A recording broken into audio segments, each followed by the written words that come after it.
Good morning. Good morning. This morning I'm going to be talking about consciousness and also about hierarchy. So the first part of the talk this morning will be primarily focused on consciousness, what it is, how we use it, and then I'm going to gradually move over to talking about consciousness and how it works with the law of hierarchy.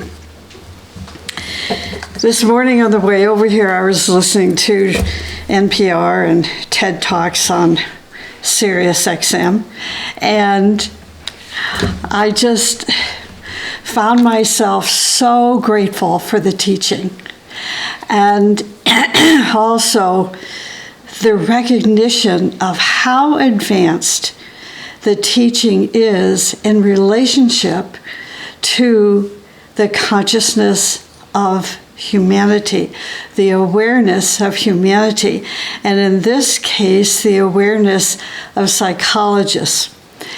The conversation had to do with a psychologist. I think he was a philosopher.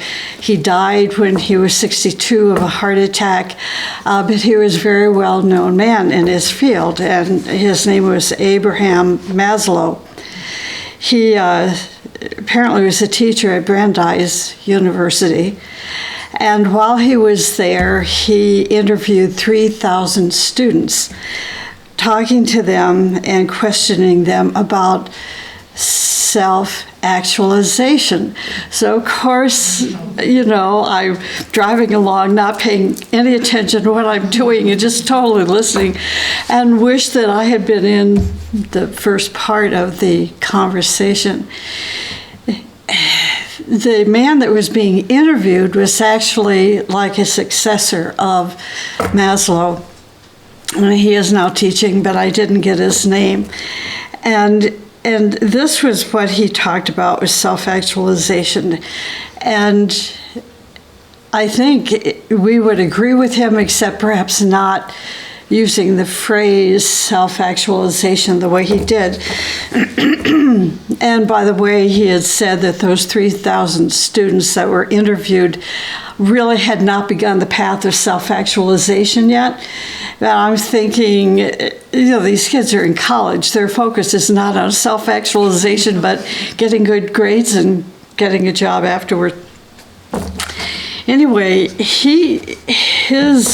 this teacher's understanding of self-actualization was very cool, in my opinion, inasmuch he was saying that there are certain people, when they move into the process of self-actualization, become so focused on the progress that they have made, the achievement they have made, the attainment they have found their consciousness now in, that when they are involved with their ideal, let's say their ideal would be writing poetry, performing music, giving lectures, writing books, that they become so immersed in what they are doing, self-actualization, that they lose consciousness of who they are. And that was my point of thinking, he was so excited, and we've been there, we've had these experiences where you are in such a state of bliss that you lose, it's like your worries, your concerns, your money problems, your health problems, your body problems, all disappear, and you're just, to paraphrase, a little colloquialism here, you're in the zone. Okay, to be in the zone. The teaching is now talking about being more conscious, not less conscious. We're functioning in the higher self now. So we've moved, the consciousness has moved from the lower self into the higher self. And And that's a very different frequency of life, a different resonance. Like if you're a musician, you have low tones and you have high tones, higher frequencies. The higher frequency is like the higher consciousness. So we're no longer in the process of self-actualization. We are actualizing the pure, true, higher self, capital S self. So I became really, really excited until he said, you lose your consciousness. And that's when I thought, this teaching is so beautiful. The Ageless Wisdom teaching is, the hierarchical teaching is so beautiful. It is so advanced that we're still in the process. Humanity is still in the process. Psychologists are still in the process of manifesting it, bringing it into the awareness, of the world today. Okay, so on that note, let me move into the talk this morning. I'm going to give you a quote from the Letters of Helena Roerich. She said, "You write that even some good people do not understand the book Hierarchy. This only shows us once more how careful must one be in order not to frighten those whose consciousness is not yet sufficiently developed. The process of the growth of consciousness and the assimilation of new ideas is very, very slow. Therefore, forcing is dangerous." So this was a letter in response to students that she had from all over the world that were waking up to the study of living ethics and of the teaching of Agni Yoga. And you can just imagine the student sending her a letter and saying, why don't people get this? Why don't they accept hierarchy? Why are they so resistant to the idea of hierarchy? You can just imagine, that student's question. And she is saying the process of the growth of consciousness and the assimilation of new ideas is very, very slow. This reminds me of how it's a natural process for us as human beings when we listen to an idea, hear a new concept, that we try to find a place in our awareness, in our accumulated knowledge, that we can associate that new idea with what is in our consciousness, what is in our accumulated experience. We try to associate the new idea with the old. And oftentimes it cannot happen and does not happen because it's so new. When this occurs, it's important that we keep an open mind. Make notes, mental notes if you want, of the new idea, and then begin your research, begin your study, to contemplate, what is this all about? When I first heard about hierarchy and the law of hierarchy, there was a knowingness inside. I didn't have book knowledge. Nobody had ever talked to me about the law of hierarchy. I didn't really know anything, but there was a knowingness in my whole being. It's just like it resonated. Yes, I know this is factual. And so later, not over the many, many years, I know a lot now about the law of hierarchy and have such a great appreciation for the beings that make up hierarchy. But not everybody is like that. Some people will say, this is fiction. I've never heard about it. My minister never told me about it. My teachers never talked about the spiritual hierarchy, so it's not true. And then they categorize you, as being a little crazy. So, going back to the answer Helena Roerich gave to one of her students, the process of the growth of consciousness and the assimilation of new ideas is very, very slow. So don't throw it out. Study it, research, think about it, meditate on it. She says, most people, when they begin a spiritual search, are in essence searching for remedies to their life. They're searching for the meaning of life, for ways to make a sense of their life, for ways to straighten out their life, to find direction in their life, and to have a sense of security and stability, joy, health, and happiness. I think we can all relate to this. Frequently, when a person comes to a spiritual group or church organization, they are typically in need of help. They're in some kind of crisis. When this happens, it is for this reason that I will recommend to the newcomer that they read a book called Cosmic Shocks by Torquem Saradarian. There are several chapters in that book which explains the underlying meaning and purpose of crises. If you haven't been there, if you haven't read it, do so. It's very enlightening.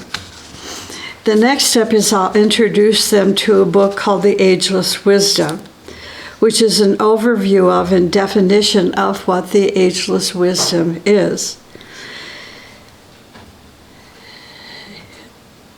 And also what it is not. And finally, if they do not have any drug, or if they do have drug and alcohol addictions, then I take a different approach.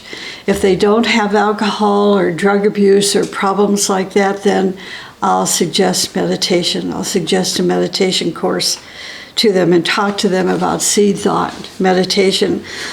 But if they have some kind of addiction, then the first step on the path of the teaching will be for them to seek help to eradicate the addiction. In White Mountain's basic meditation courses, they learn to become aware of their thoughts, aware of the emotional life, and then to become an expression of specific virtues, such as service. These are all practical steps for one who is searching for what? Searching for security, searching for stability, searching for healing, and searching for happiness in their life. These steps are the needed qualities for creating a solid foundation in their spiritual and material life. Study, meditation, and getting their life in order. So many times, I was thinking back in the 60s when it was a fad, can we call it, to meditate, to engage in yoga exercises, and to remove themselves from the day-to-day life. And in that process, their families were falling apart, their marriages and relationships were falling apart, they couldn't pay their bills anymore, but they were in bliss. That bliss can't possibly last for very long because you have divorce, your kids get in trouble, or they divorce you, and you end up in bankruptcy court because you haven't paid your bills. That's not bliss. That's not the teaching. It's study, meditation, and getting our life in order. So it's like somebody owes White Mountain money for a class or a book or whatever, and they say that, oh, I'm so sorry, I forgot to pay. I'll pay it when I can. Okay, that's all right, but it's not getting your life in order. So the first thing that we must do as we begin this process of building and expanding our consciousness is to get our life in order. And that way, our life is no longer disorderly, which distracts us from expanding our consciousness. Oftentimes, when a newcomer enters the group life, they bring many teachings along with them and try to integrate those teachings with the ageless wisdom, trying to merge what they have brought with them with new ideas. Or they will engage in a comparative study. Experience has taught me that it is easier for some students to come to the teaching without any contradictions. But when these things happen, I will gently suggest to the person, you need to empty yourself. Think about emptying yourself. A person needs to empty themselves to be filled with fullness, no longer contradiction. The fullness. To empty yourself to achieve unity with the whole. It is a very challenging process to empty yourself. If the leader or members of the group force the teaching upon a newcomer before they are ready, they're going to distort the given knowledge and use it for self-interest. In this way, the person's consciousness is not going to grow. They're going to be very resistant, and take their knowledge from their past and use it to contradict the new. And in this way, they're using it for self-interest. The student's consciousness will not grow, but like the little blowfish, their personality becomes very puffed up. This will create an imbalance in their nature, and their consciousness remains unfulfilled. There's so much I could explain about this, but just be aware, observe yourself, observe others. And I won't go any further with that. So when the leader of the group suggests to a newcomer to empty themselves, the leader is in reality giving a very important instruction, which is clean your body. Eliminate your negative emotions. See, now we're emptying ourselves. Eliminate that which is false from your mind. Exercise control over your speech. Oh my gosh, that's one of the hardest things to do. We know of a leader in this country that has not yet gained control over their speech. I've got to interrupt and say I was listening to Fareed Zakaria this morning. See, I'm getting to pronounce his name much better. And I was so excited. I was coming through the living room and my son was watching him, and I all of a sudden heard a recognizable voice, and it was Madeleine Albright. Colin Powell was also there, and Fareed Zakaria was interviewing Madeleine Albright and Colin Powell. Talk about a voice of reason.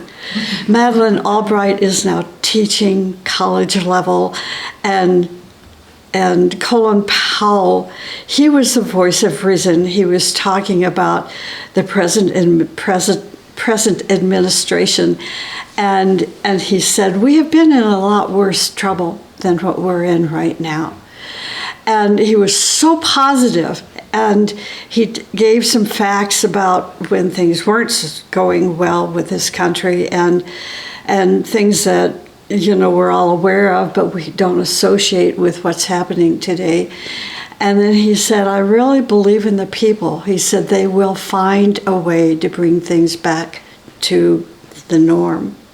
So I try to find this interview on YouTube. It's not long, it's only a few minutes, and it's so beautiful.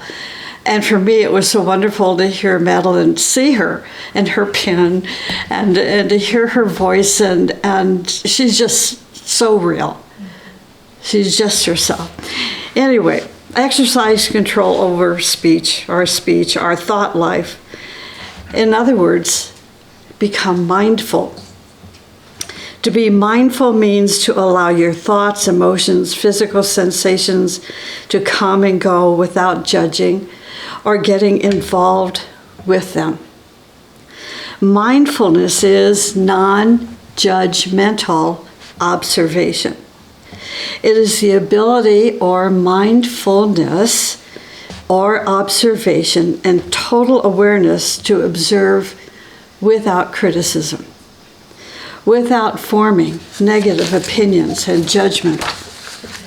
With this ability, you can see things without condemnation or without judgment, being mindful. In other words, we need to simply take a balanced interest in things. We do not decide and we do not judge, we just observe.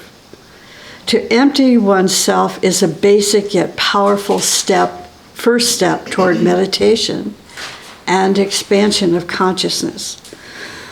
So now consciousness, there are 5 kinds of consciousness. The first is young and evolving or expanding consciousness. This type of person is one that has a lot of vitality, interest, and the urge to know more. Can you relate to this? Can you remember that?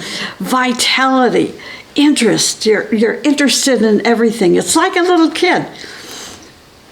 Or even a little puppy or a little kitten. They're just interested in everything.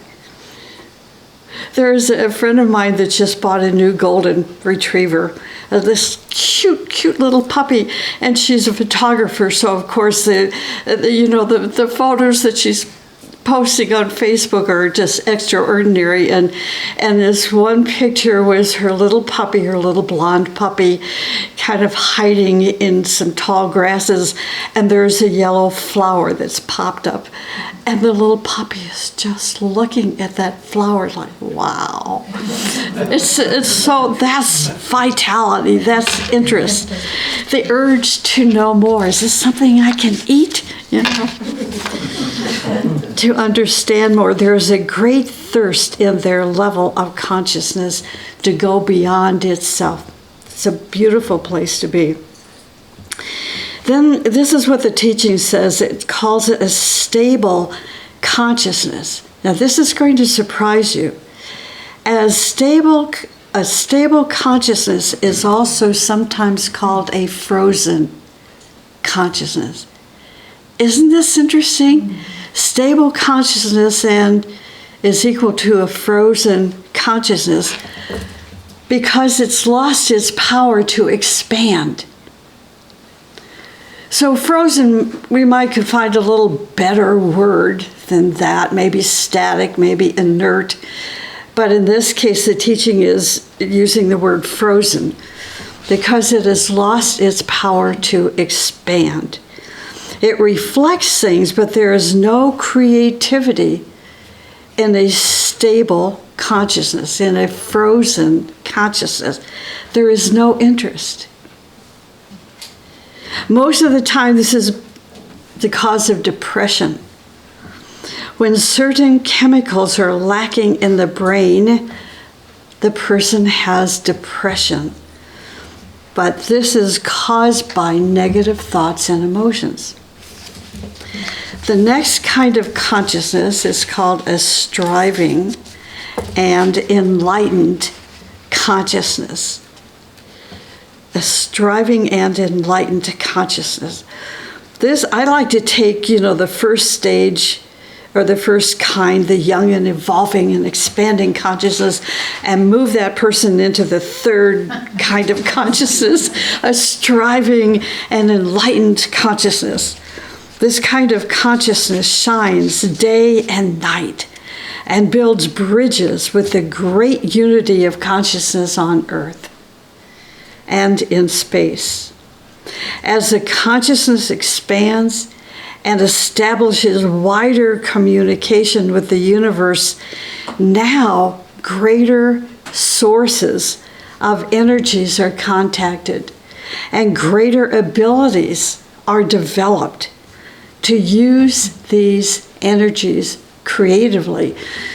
So if we can go back to that for a minute, to the interview I heard on TED Talks this morning about self-actualization. This is the process of self-actualization. Once we move into a consciousness that is expanding and beginning to actualize that most beautiful but yet unrealized part of ourselves, a whole new world opens up. We're no longer a common person. We have moved beyond the earthly plane of personality life and just struggling to survive, to now having developed the potential that we brought into this lifetime. And in developing that potential, greater sources of energies are contacted and greater abilities are developed, so we can use these energies in a most creative way. Whether we're an artist or a scientist or a psychologist, now we're functioning in the light of the higher mind.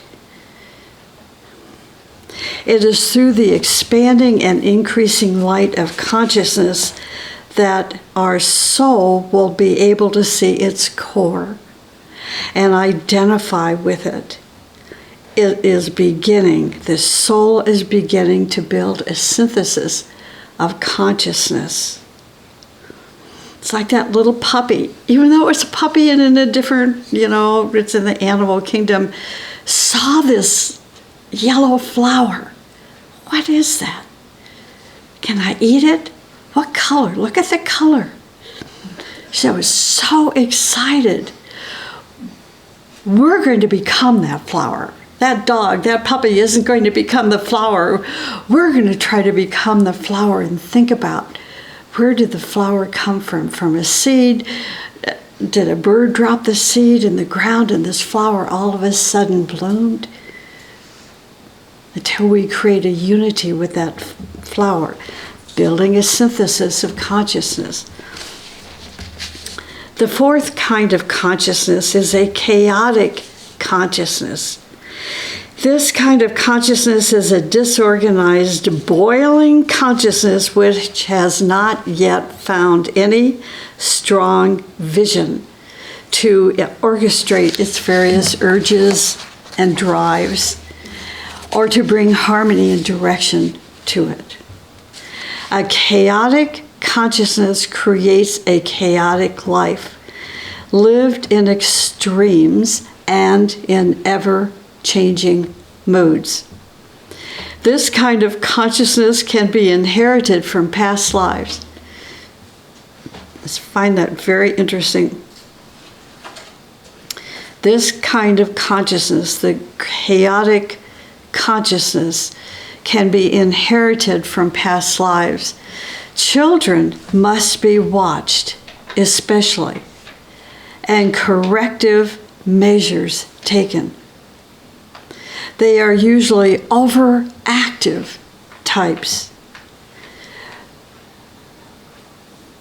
Anyway, I could talk a lot about that, but think about it, and what does it mean to take corrective measures? So oftentimes parents will say, look at my kid is so happy, he's so active, he's climbing the trees, he's climbing the kitchen counter, he is doing this, he is doing that, he's never still. This is a chaotic consciousness, something that must be watched and corrected. And the last type of consciousness is a decaying or decomposing consciousness. This kind of consciousness is a very malignant situation. Such a consciousness dwells mostly on crimes and drugs and license and vices and becomes a factor for degeneration, dishonesty, and the immorality in the world. The process of growth of consciousness and the assimilation of new ideas is very, very slow. All these steps are very practical and preparatory to help a newcomer's consciousness slowly grow, and in that growth, preparing themselves for the assimilation of new ideas. Only a developed consciousness, and now I'm moving into talking about hierarchy. Only a developed consciousness can completely realize and ardently accept the great law of hierarchy. Only a developed consciousness. We may expect extreme fiery tension only from the nearest co-workers, those whose consciousness, and listen to this, those whose consciousness is growing together with their work. This is self-actualization. This is having that sense of direction. They know that the more direct path is the more difficult and responsible. And this is their achievement. The more difficult and responsible is their achievement. They know that the difficulty itself is a sign of the quickest achievement. The difficulty itself is a sign of the quickest achievement. They are used to overcoming difficulties by the striving of spirit. They don't run away from it. They walk toward it. What is the great law of hierarchy? It is the law of ascension on a gradual scale. We believe it is symbolized by the ladder of Jacob. So each step on the ladder depends on the former steps and extends to each higher step. I think this is why the teaching tells us a disciple never retires. You may retire from your career, your income-producing career, but you don't retire from the process of expanding your consciousness or striving toward self-actualization. You never retire from that. Each step on the ladder depends on the former steps and extends to each higher step. It's like a co-worker who finally was able to retire, has a pension and a wonderful income, moved into a whole new creative phase of their life.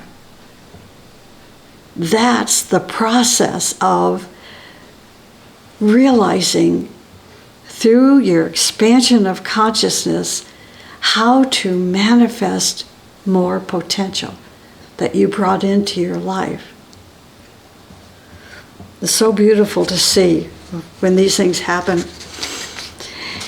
Each advancing human soul on the ladder exemplifies to those on the former steps how to proceed. They are examples of, let's say, compassion, right speech, humility, and self-forgetfulness. It's like Madeleine Albright. When she left as Secretary of State, she didn't stop growing and expanding. She took those former steps, and as she's saying now, she's teaching.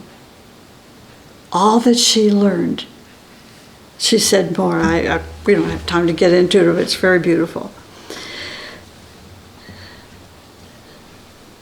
They are examples of, let's say, I'm repeating myself here, compassion, right speech, humility, self-forgetfulness, lack of vanity and ego, as stable, strong examples for those who are going to follow. Their examples are like lamps on the path. Their expression of virtues and sacrificial service provide great inspiration to those who struggle on lower levels. In other words, the whole chain of evolution advances together through the law of hierarchy. Once a person realizes that they are in the current of the law of the hierarchy, there is no waste of time for them. Once their consciousness accepts that they are a part of the whole chain, a link in that chain, they are going to live a responsible life in order to receive from the higher and transmit to the lower the purest essence of what they receive. Most people are struggling to find the higher step to hang on to. This higher step of the ladder is often an earthly teacher for whom they look.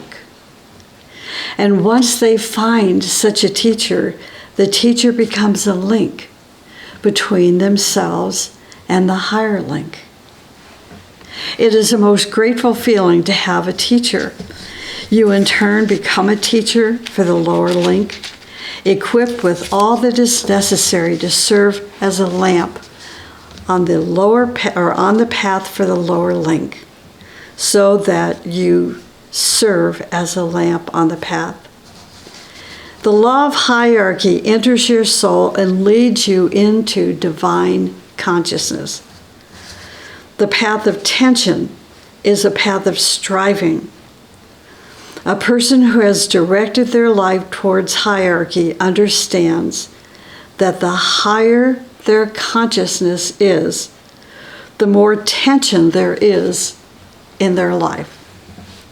They know they have taken a more direct path than most, a life whose path of achievement is filled with difficulties and terrific responsibility. Think of Mother Teresa. It's a brilliant example. And there are so many examples in the world today of such people. It is a tension that links them with hierarchy and a departure from the usual conditions of life. A life of tension is not a fanatical life. It is a purposeful life that is linked with hierarchy. It is living a heroic life. Co-measurement. Without the quality of co-measurement, we cannot be spiritual people. Co-measurement is one of the true qualities of true spirituality. The Master Moria says, the condition of the brotherhood is full co-measurement of thought and expression. This is the bulwark of the truth of beauty. To go through life with neither reticence nor exaggeration, without reticence or without exaggeration, is not easy. We sharply observe our co-workers. This is the Master talking. We sharply observe our co-workers. That's a capital O, R, O-U-R. We sharply observe our co-workers, for they should express themselves in conformity with the true meaning. Co-measurement means to take into consideration all points, all facts, all situations before taking the next step. It is handling things in the right measure and the right proportion. In this way, in this manner, do you see there's no exaggeration? You are not exaggerating one point and minimizing the other point. Every note you add to the symphony of your ideas will add to the harmony of your vision.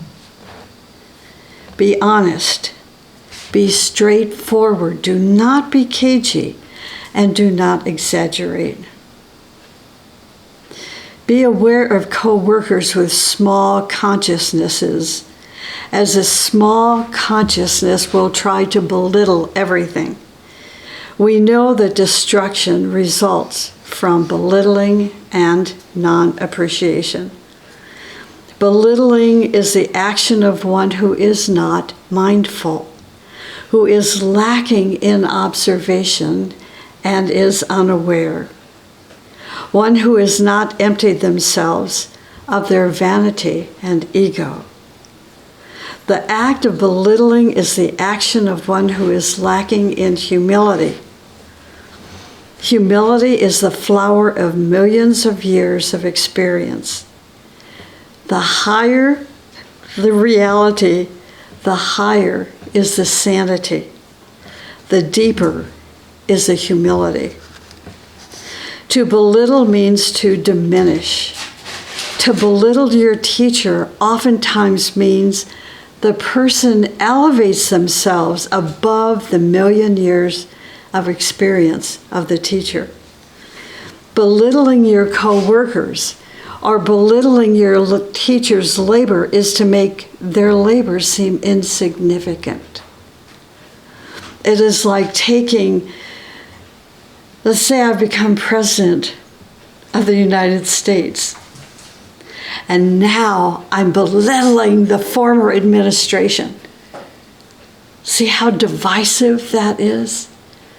Rather than seeing the former president as a co-worker, that we're working together hand in hand, particularly with all the presidents that are still alive, like Jimmy Carter. To belittle means to diminish. The belittling one can demean the accomplishments of others in either overt or covert ways, planting seeds of doubt about another person's or another group's labor, beauty, striving, and achievements. It is important to recognize and be aware of co-workers who hold such a small consciousness.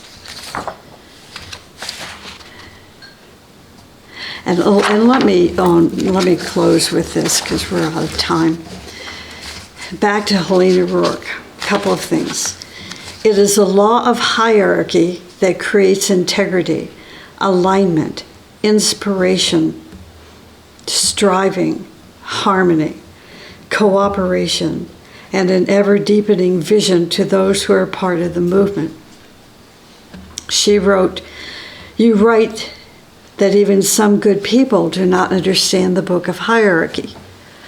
This only shows us once more how careful one must be in order not to frighten those whose consciousness is not yet sufficiently developed.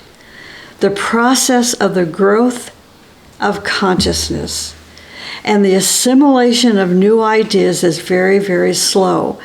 Therefore, forcing is dangerous. Only a developed consciousness can completely realize and ardently accept the great law of hierarchy. Let us recall that our own consciousness also was gradually prepared for accepting this great foundation of cosmic creation and evolution. Please try to practice," she wrote, please try to practice the maximum tolerance toward newcomers and do not demand too much. We may expect extreme tension only from the nearest co-workers, whose consciousness is, I'm quoting again, growing together with their work. They're in the process of self-actualization. They know the significance of the cosmic battle that is going on. They know that the more direct their path is, the more difficult and responsible is their achievement. They know that the difficulty itself is a sign of the quickest achievement. They are used to overcoming difficulties by the striving of spirit, and they know and have witnessed many victories. So that's this morning's talk.